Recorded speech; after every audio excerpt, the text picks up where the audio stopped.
Good morning and welcome to Rising. We have a fun-tastic show for you today. Briahna Joy Gray is back in studio. It's very nice to see you, Briahna. It's good to be back. Absence makes the heart grow fonder, as they say. Well, we shall see.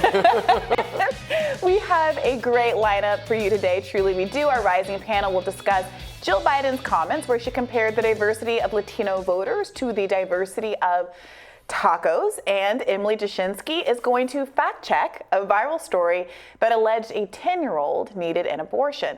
And of course, Kim Iverson will join us a little later on. But first, the administration will once again extend the COVID public health emergency, which was set to expire this Friday. Instead, they will be extending it this Friday, according to a person familiar with the matter. Now, this comes as COVID cases have been rising across the country. In New York, cases have risen 24% in the past 2 weeks. The emergency designation has given millions of Americans special access to Medicaid, while U.S. regulators have also used emergency powers to clear vaccines and therapeutics. This comes as the Biden administration is readying 32 million doses of Novavax, a vaccine that, as of now, can only be authorized under emergency use for those 18 and older. HHS said that Novavax could offer an option to people who may have an allergic reaction to mRNA vaccines or who have a personal preference for receiving a vaccine other than mRNA-based vaccines. A senior White House official reportedly told CNN that the administration is also working on a plan to allow second boosters for all adults. Currently, they are only authorized for adults ages 50 and over. Which fine, I always say, yes, authorize it. Give everyone the option to do whatever they want.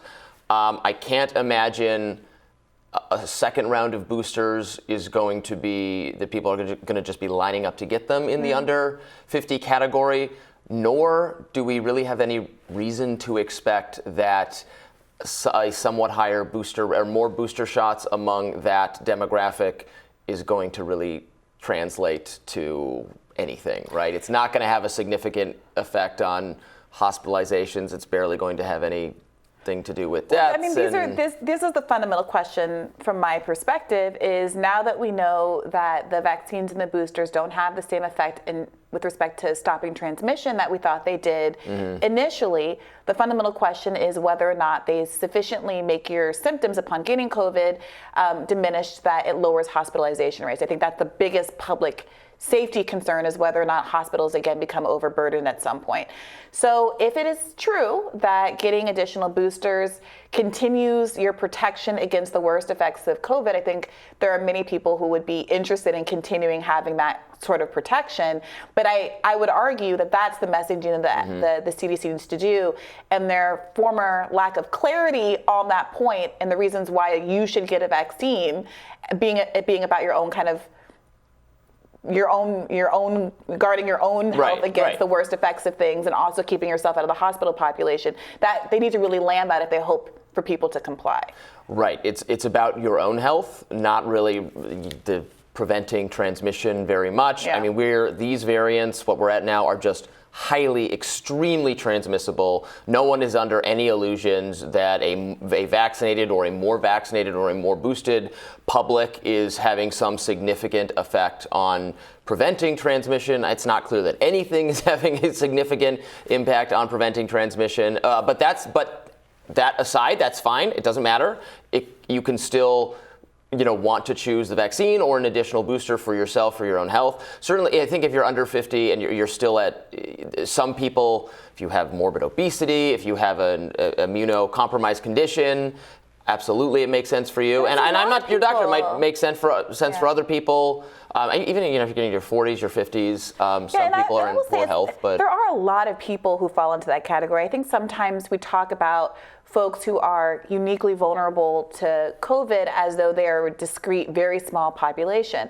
But we live in a country that has pretty high rates of obesity. We live in a country where we have high rates of diseases like asthma, especially in urban centers where kids that grow up in cities tend to have a very high incidence of those kinds of ailments. If you tally up all the different ways to be immunocompromised, whether you're a cancer survivor or have some other kind of lupus or some other kind of autoimmune disease, you're talking about a very significant part of the conversation, population rather. And it's important that our conversation about how, the healthiest people might not have as much benefit doesn't mislead people, I think, into thinking, oh, then I probably am not one of the people who needs to be attuned to this sort of thing. That's true. There's certainly a category of person who doesn't understand that they themselves are not as healthy as they might think they are. Right.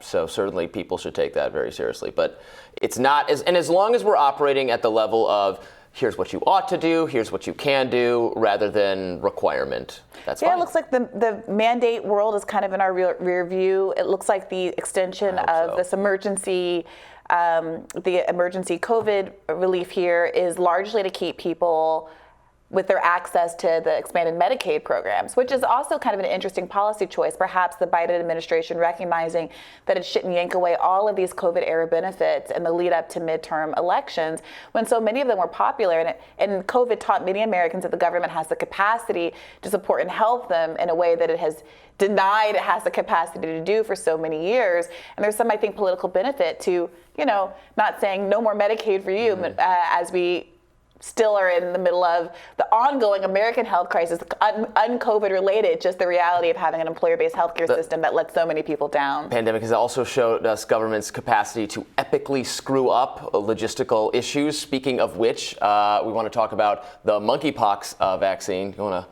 let us know what we're hearing about here? Yeah, well, according to reports, the U.S. government spent at least $2 billion developing and manufacturing a monkeypox vaccine in Denmark, but the FDA has refused to import the shots after it failed to inspect the plant, and then refused the EU's inspection that deemed the facility safe. 1 million doses are currently stuck at that plant in Denmark. So this is the exact same problem we keep encountering. So we manufactured these vaccines in Denmark, and the EU medical safety officials inspected the plant and said it was all fine. But our FDA didn't do it, so it's no good. We can't take those monkeypox vaccines. Psychotically stupid. Yeah, I think that the solution is they should go ahead and inspect the plant. I don't know. Do we know anything about why it is that they didn't inspect the plant? They just do that. They have this obsession with their own power or something. It's like bureaucracy. Oh no, we didn't fill out the proper forms. Guess we can't get people the medicine they might need. Anything who cares if the FDA inspects anything that is inspected by European? I'm not distrustful of European health officials. If European health officials say it's fine, it's probably fine. I'm a patriotic American. I like the U.S., but I trust the medical inspectors in Europe. We're not talking about some alien planet or something. It's freaking Europe. If they say if Denmark's people say it's fine, it's probably fine. Or you can put a little disclosure warning, the FDA has not vetted this, just the top scientists in Denmark. Okay, thanks. Can I take it now? Yeah, well, I don't know that the standard, it's Europe as opposed to I don't know what other country we're supposed to believe is not up to the medical standards of Europe. I'm a little uncomfortable with this idea that we're supposed to put faith in one country or another because if we feel it has safety vibes. If Denmark does have safety protocols that are commensurate with what we have in the United States and the FDA, then I don't want to slant. I could name a country whose medical officials I would not trust as much. I don't want to start. Well, I don't know. I was randomly. I was recently talking to some public health officials last week who were pointing out that there was some weird geopolitics about where vaccines come from, where certain European countries are very skeptical of vaccines are manufactured in India, for instance, for no real reason other than they feel like the Indian vaccine, which is at a much lower cost point and was much more viable for the low-income European country it was supposed to be sent to than the American vaccine. They just didn't want it because it was an Indian vaccine and not because there was any conversation about substantively the vaccine or the medication being poorly produced or less safe and those kinds of things. But broadly, I take your point. If it is true that somebody's oversight mechanisms are commensurate with what we have in the United States, I don't see instinctively a reason to require the double the double check over. However, I do think this goes back to a conversation we were having a few weeks ago around the Abbott baby formula crisis, where it came out in the radar that I did that week that part of the issue was that the FDA had been routinely defunded, and that whistleblower reports sat on somebody's desk for weeks and weeks, simply because there was nobody there to look at it and not the support at the agency to actually do those kinds of checks. And so I do think that I think a lot of your critiques of government are right and fair, Robby. But it's also true that neoliberalism has meant the gutting of our government and their ability to do anything. And I think a lot of older viewers especially remember a time when the government was very capable of doing a lot of things in this country, and we were very proud of it. Most of the swimming pools that people swim in to this day, libraries that they go to, public facilities that they go to, highways that they drive on, were built by our government back when they had much greater capacity. And a lot of the social programs that are the most popular ones in the country, like Medicare and Medicaid and all of these things, were established during a time where we didn't have a government filled with technocrats, but people who worked in industries and knew how to implement things, and in doing so also employ a lot of Americans in jobs that enable the middle class to grow, be created, and thrive in the first place. Well, there's no doubt it's gone wildly off track, the capacity for the government to do things. We would probably disagree on exactly what the causes of that are. But anyway, I want to get this monkeypox vaccine into the U.S., into people who need it. This is a nasty, have you seen the pictures of people who've actually gotten, this isn't now the pictures from like a decade ago when there was an outbreak. It's not super contagious, but it's also not sexually transmitted. It's not, you're only going to get it if you're like having unsafe sex in a certain kind of population or so. It is transmissible. It's not nearly as transmissible as COVID, but you can get it, and you don't want to get it.